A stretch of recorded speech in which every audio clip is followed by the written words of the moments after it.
Uma excelente manhã, uma excelente tarde, uma excelente noite para você, comunicador, comunicadora, futuro comunicador, comunicadora, e para você que já está no campo da comunicação sempre e que buscou o nosso curso de Fórmula de Comunicação Envolvente e está me dando a oportunidade de falar para você um pouco sobre o que é essa maravilha que é a linguagem e de quebrar um pouco esse paradigma de que é tudo ou nada quando se fala em linguagem. Ou eu estou certo ou não estou saindo na rua corrigindo as pessoas, né? Aquela coisa empolada. Não, vamos quebrar esse paradigma. O bom comunicador sabe lidar com a linguagem. Estamos aqui na nossa segunda parte, sou o professor Caco Pena, estamos aqui na nossa segunda parte da nossa aula sobre linguagem e comunicação e você se lembra que na primeira aula a gente falou de quais são os elementos da comunicação, todos os elementos que devem estar funcionando perfeitamente, conhecemos o contexto da comunicação, falamos da aplicação da linguagem pela neurolinguística, né? Mostrei para vocês o site do Golfinho, falei para vocês eu estou controlando a hora aqui, você percebeu que eu estou olhando para baixo? Na verdade, só vou ligar o meu cronômetro porque eu fico falando e me perco. Então pronto, então eu preciso controlar para não passar, senão eu vou fazer uma aula de 5 horas aqui, de tanto que eu fico falando e eu vou me perder. Então eu fico toda hora olhando o cronômetro. Então, como eu estava te falando, o contexto dessa comunicação, vimos tudo isso e vimos também o site do Golfinho, vimos a questão da variante linguística, da adaptação da linguagem pela neurolinguística, pela PNL. Mostrei para vocês também o site do Nubi, lembra? Falando da importância da adequação da linguagem, do bom uso da comunicação num contexto profissional também, seja ele qual for. E terminei mostrando para vocês a gramática do Fernão de Oliveira, que lá em 1536 já levantava esse questionamento de o que é a gramática. Não é para falar de novo, é para ensinar a falar melhor e não de novo. É para se expressar cada vez com mais precisão, cada vez com mais qualidade, alcançando cada vez mais o meu receptor. Essa é a função do meu domínio da linguagem e de eu buscar cada vez mais o meu domínio da linguagem, certo?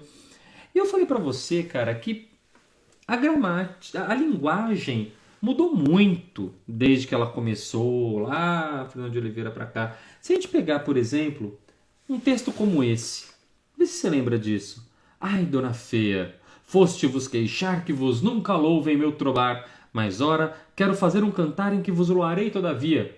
E vedes como vos quero loar, dona feia, velha e sandia. Lembra disso? Lembra? Puxa da memória aí. Cantiga de amor, cantiga de amigo, cantiga de escárnio, cantiga de maldizer. Lembra disso? Lá da época do trovadorismo, né? Juan Garcia de Guillade, lá no século XV. Trovadorismo, os primórdios, as primícias da língua portuguesa. A língua ainda se chamava galego-português, não era exatamente ainda português. Você começa a perceber que tem uma estrutura parecida com a nossa, mas a hora que você olha está um pouco diferente. Não só vocabulário, grafia, mas a forma de se expressar, de montar a linguagem, né? E isso é bem interessante a gente perceber como a linguagem vai se adaptando aos momentos. Em 1878, no jornal chamado A Província de São Paulo, mais precisamente no dia 21 de dezembro de 1878, saiu esse anúncio. A Província de São Paulo, que hoje é o estado de São Paulo. Anúncio real, anúncio real. Excelente escravo. Vende-se um crioulo de 22 anos, sem vício e muito fiel. Bom e asseado, cozinheiro, copeiro, bolieiro.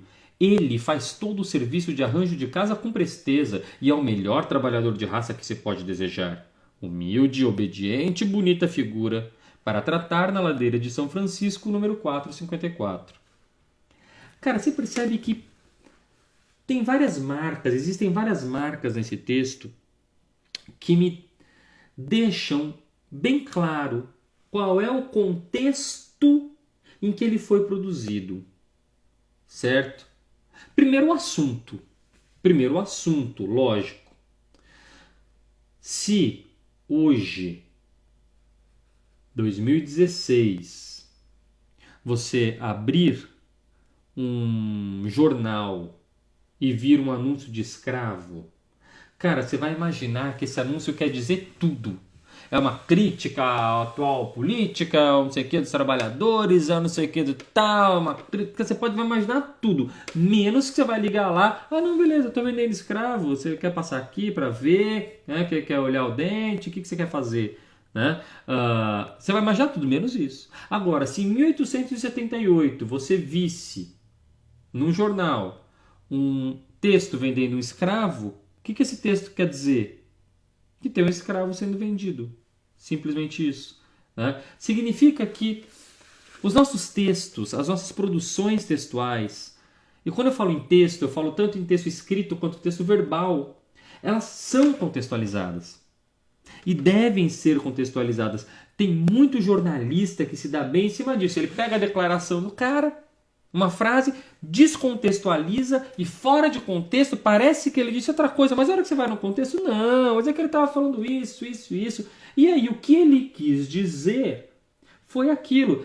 Mas o jornalista pega aqui e fala, se eu tirar isso do contexto, dá para tentar dizer que ele quis dizer outra coisa. Quanta gente não faz isso? Né? Ético ou não, daí eu deixo para os jornalistas debaterem. Né? O fato é que muitas vezes isso acontece. Percebe?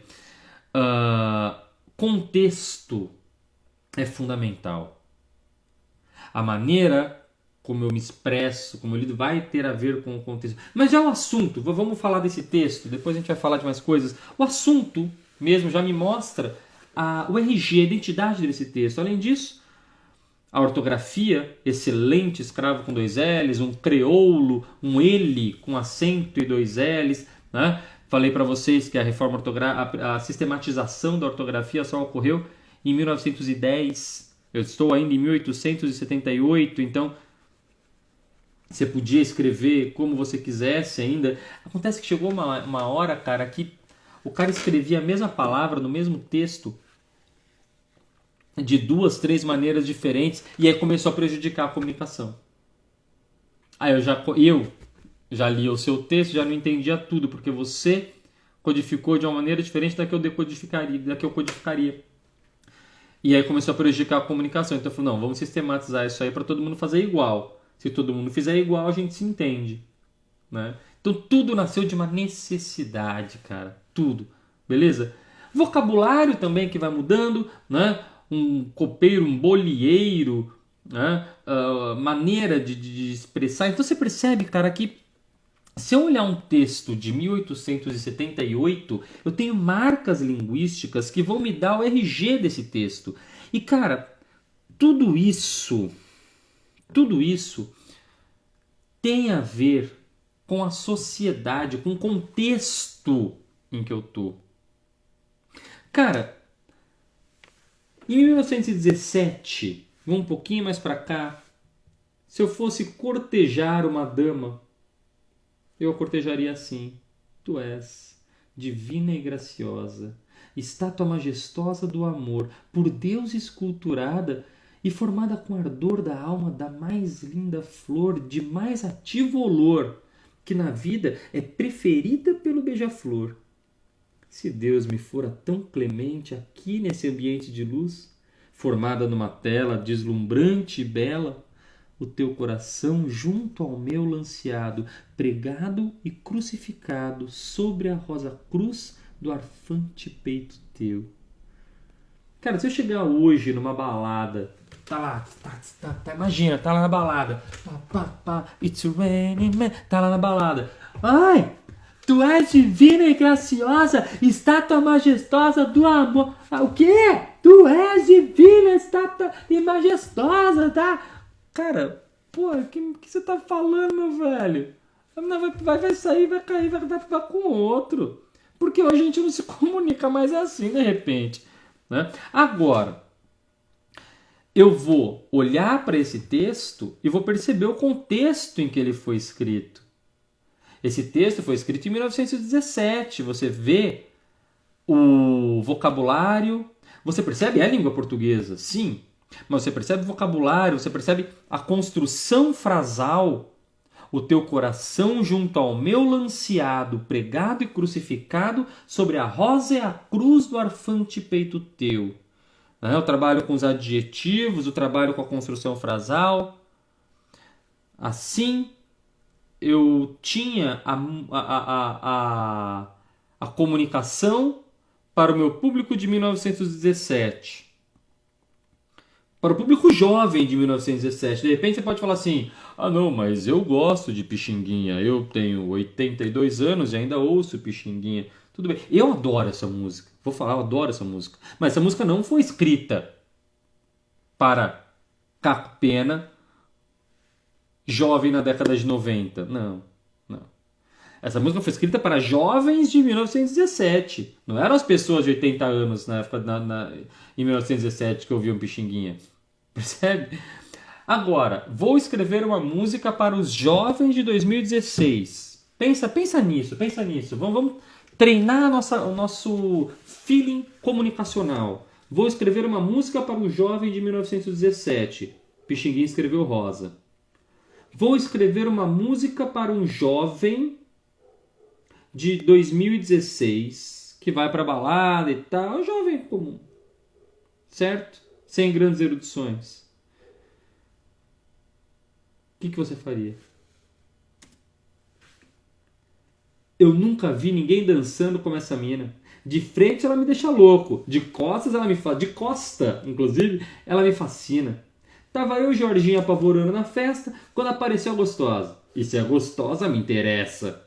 De repente percebi, já tava encantado. Com a gata hipnotizando e o baile hipnotizado. Eu falei que tava bom, mas ainda vai melhorar.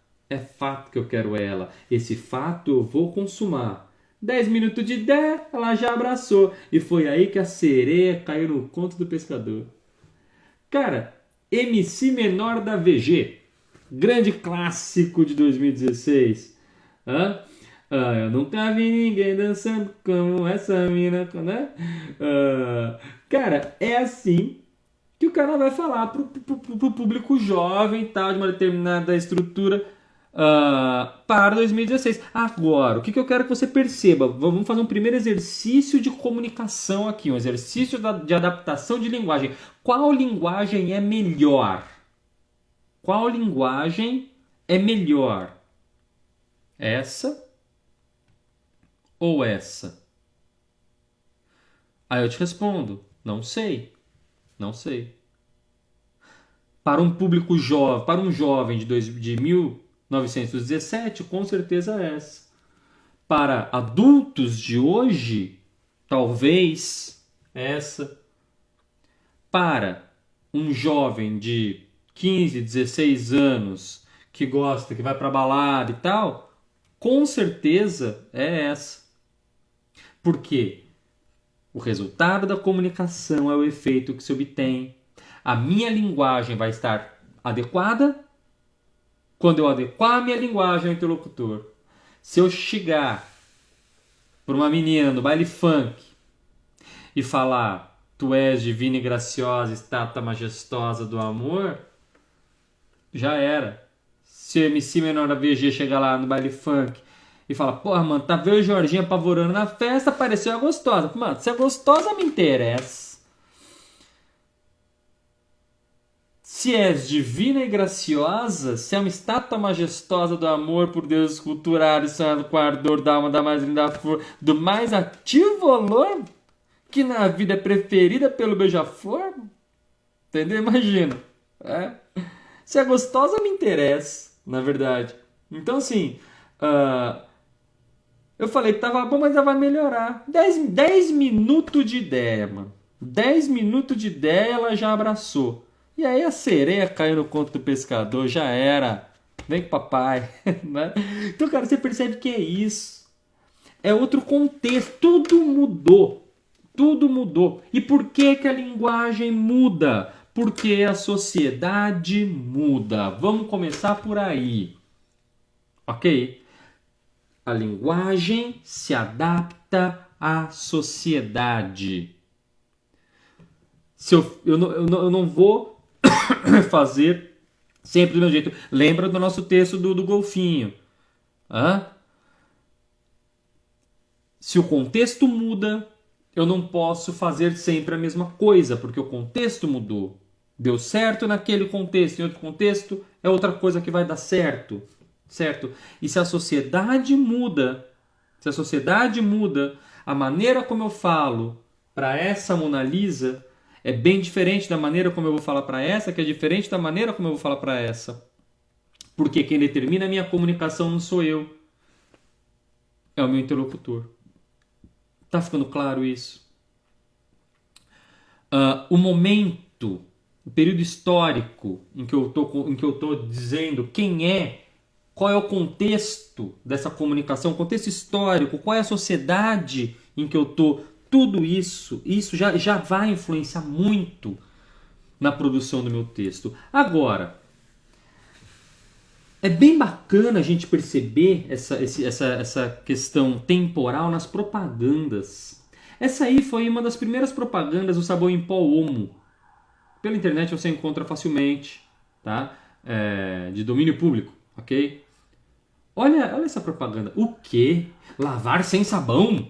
Sim! A alvura que só Omo dá torna o sabão antiquado. É miraculosa a potência da limpeza de Omo. Tem lá, tá? Use Omo, o milagre azul usado em todo mundo pelas donas de casa modernas. Olha que modernidade! Dona de casa, olha a mensagem que essa propaganda está me passando. Seja uma dona de casa moderna, passe horas agradáveis na lavanderia, lavando pilhas de roupa e ensine a sua filhinha a fazer o mesmo. Cara, na sociedade de hoje essa propaganda venderia Omo, dizendo que a alvura que só Omo dá torna o sabão antiquado. Preciso criar o costume de não usar sabão. Hoje uma propaganda de sabão em pó não vai comparar sabão em pó com sabão em pedra, porque ninguém mais lava com sabão em pedra. O sabão em pó já tá. Se a pessoa usa sabão em pedra é uma escolha, porque ela já conhece sabão em pó, não precisa apresentar o sabão em pó. É uma guerra de marcas, certo? Então o que eu estou falando? Por quê? Uma coisa é, o meu público não conhece sabão em pó, vou apresentar. Outra coisa, o meu público conhece sabão em pó, mas prefere outra marca. Ou ele conhece sabão em pó, mas prefere sabão em pedra. Mas ele já conhece sabão em pó, então é outra maneira de chegar lá. Qual é o hábito do meu público? Nessa época, as propagandas tinham muito mais textos. Hoje, você veria essa quantidade de textos em uma propaganda? Dificilmente. Por quê? Eu vou pegar a revista e vou folheando. Quantas propagandas eu paro para ler? Poucas. A imagem me passa muito mais informações, mais rapidamente. Percebe? Então, eu foco muito mais na imagem, frase curta e imagem. Né? Agora, antes de eu te mostrar um contraponto a essa, eu quero te falar dessa imagem, inclusive. Funciona em um contexto. Hoje mudou o contexto. Mas uma propaganda dessa, naquela época funcionaria? Uma grande imagem, um textinho curto. O foco é outro. Né? Olha lá, toda criança tem o direito de usar sua roupa favorita por muito mais tempo. Cara, olha que bacana essa comunicação. Considerando o contexto. Olha que interessante. A relação mãe e filho se mantém. Aliás, isso vem da história do Homo, né? Old Mother Owl, velha mãe coruja, a mãe que cuida do seu filho e tal. Então as propagandas do Homo sempre tem essa relação mãe e filha. O mãe e filho, mãe e filha. Agora, lá nas primeiras propagandas, O milagre azul usado em todo mundo pelas donas de casa modernas. Foco na dona de casa. Hoje, se eu for te vender um sabão em pó para você ser uma dona de casa melhor, pensa no contexto em que a gente está hoje. As mulheres conquistando cada vez mais espaço no mercado de trabalho. Né? Muitas mulheres são donas de casa, sim, por opção. Né? Também quero ser, não quero cuidar da casa, quero sair do trabalho, cuidar dos filhos, tudo bem. Também tem a opção, mas muitas não são. Agora, eu me dirigir só à dona de casa, quanto de público eu vou perder? Percebe? Foco. Perceba isso. Qual é o foco da comunicação? Aqui a minha sociedade queria a boa mulher, é a mulher que é boa dona de casa e que ensina a sua filha a ser uma boa dona de casa. É para essa mulher que eu vou falar. Hoje a mulher não quer mais ser uma dona de casa, a mulher em geral. Mas qual mãe não se preocupa com seu filho? Qual mãe não quer a felicidade de seu filho? Qual mulher não quer um tempo de descanso? Então não é que o homo vai fazer você lavar mais roupas e ser uma dona de casa melhor.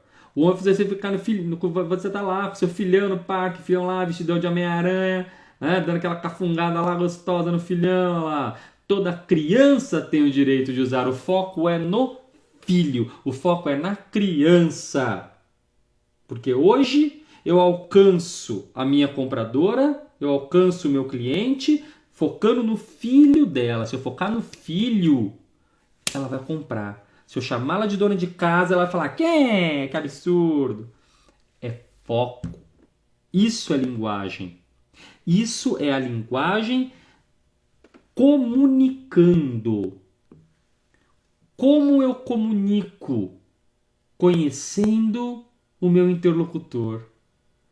Conhecendo o meu interlocutor. Quem é esse cara? Quais são as crenças dele? Qual é o costume dele? Qual é a sociedade em que ele vive? Como eu alcanço esse cara? Qual é o contexto histórico em que ele está? Cara, eu vou mostrar para você uma propaganda de 1910. Acho que 1910, vai aparecer a data aí, se não me engano, 1910. A primeira propaganda da cerveja Antártica. Dá uma olhada. 1905. Revista Arara, em São Paulo, 18 de novembro de 1905. Olha isso, cara. Uma mulher dando uma mamadeira de cerveja para o seu nenê de colo. Você acha que hoje essa propaganda ia vender cerveja? Mas, rapaz, não precisa nem responder. Como eu me dirijo ao público bebedor de cerveja hoje?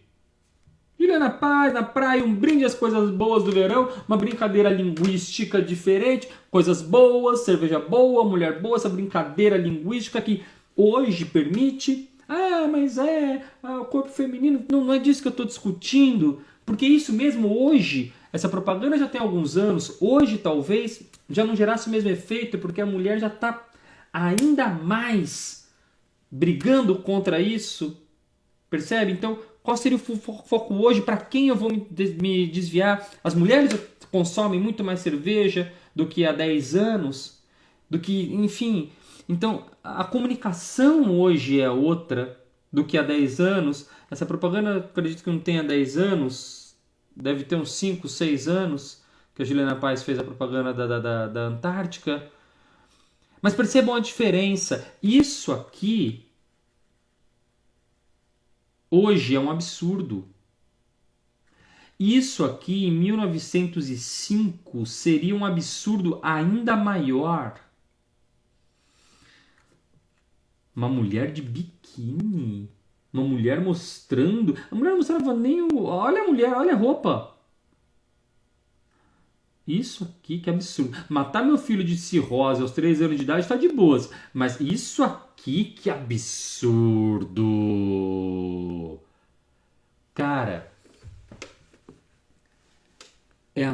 é o nosso contexto. São as minhas crenças, são os meus valores, os valores da minha sociedade, e a propaganda e a comunicação que vai me atingir, que vai ser eficiente, eficaz para mim, vai ser aquela propaganda que vai ao encontro do que eu e a minha sociedade acreditamos. Percebe isso? A importância de eu considerar o contexto da minha comunicação é muito mais do que, olha, a concordância verbal é assim, a regência é assim, esse verbo se conjuga assim. Vamos falar de tudo isso, vamos. Mas antes eu preciso que você saiba disso. Antes é importante você, como comunicador, saber disso que eu tô te falando. Porque primeiro eu preciso ver o que é linguagem, cara. Linguagem é isso. O público muda. Se eu for vender para a mesma época da propaganda da Juliana Paz, mas eu não vou vender cerveja, eu vou vender vinho, é outra coisa. Ulisse Etna Rosso, 1998, Uma Explosão de Sabores. Para aqueles que adoram um desafio, nada mais prazeroso do que desvendar este vinho. De sabor marcante e único, ele nos proporciona viajar no seu intrigante mundo dos sabores e sensações. Para alguns, sabor terra-argila. Olha que delícia, cara, sabor argila, que delícia. Para outros, couro. Uma maravilha.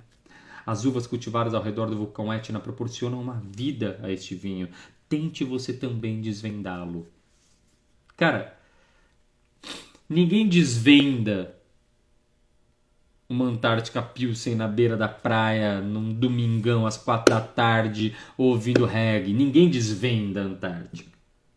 O contexto é outro, o meu público é outro, a linguagem que eu uso é outra, o tamanho do texto é outra, a comunicação é outra, o trabalho linguístico é outro, porque o contexto mudou. Deu para entender isso? Ficou bem claro isso? Como esse contexto vai influenciar na minha comunicação? E você percebeu que a comunicação, eu já te falei isso, quando eu falo em comunicação eu falo tanto em linguagem verbal quanto em linguagem não verbal. Certo? Isso é um exemplo de linguagem não verbal. Proibido estacionar. Uma linguagem não verbal. Eu posso usar linguagem não verbal, eu posso misturar a linguagem verbal com a não verbal, eu posso escrever só com a verbal, proibido estacionar, sujeito a guincho. Eu posso, inclusive, usar as duas de uma maneira não canônica, lá, proibido estacionar, não insista, seu jumento. Olha lá que bacana, não insista. Mas passou a comunicação, comunicou. Eu sei o que ele quer, não sei? Sei. Olha isso aqui, proibido estacionar caro. Não estacione seu carro lá, é proibido. Comunicou, ué. De repente, num contexto em que isso aparece, eu acho engraçadinho, mas a comunicação aconteceu. Agora, se tiver numa grade, na cerca de um sítio bem humilde, bem de periferia, lá um sítiozinho, uma casinha, um casebre, tudo bem, eu não vou estranhar. Se tiver na porta de uma grande multinacional, isso aqui eu vou estranhar. Gera um estranhamento maior. Percebe? Isso é adequar ao contexto da emissão. Eu dominando a linguagem, eu consigo trabalhar com os pressupostos da comunicação. Isso é genial. Eu estou olhando, eu estou vendo que é uma garagem. Tá claro que aquilo é uma garagem. E o cara escreve assim: o animal aqui é garagem. Se é nítido que é uma garagem, o que ele quer dizer com aqui é garagem? É diferente do que se eu tivesse num muro, e está escrito aqui é garagem. Se eu tenho um muro que não é visivelmente uma garagem, ele diz aqui é garagem, ele simplesmente está assim, me avisando que ali é uma garagem. Agora, num contexto desse, ele não está só me avisando que ali é garagem. Não. Ele está muito mais do que isso, está muito puto se alguém parar ali, porque pelo jeito já pararam muito. Cara, isso é considerar contexto de comunicação.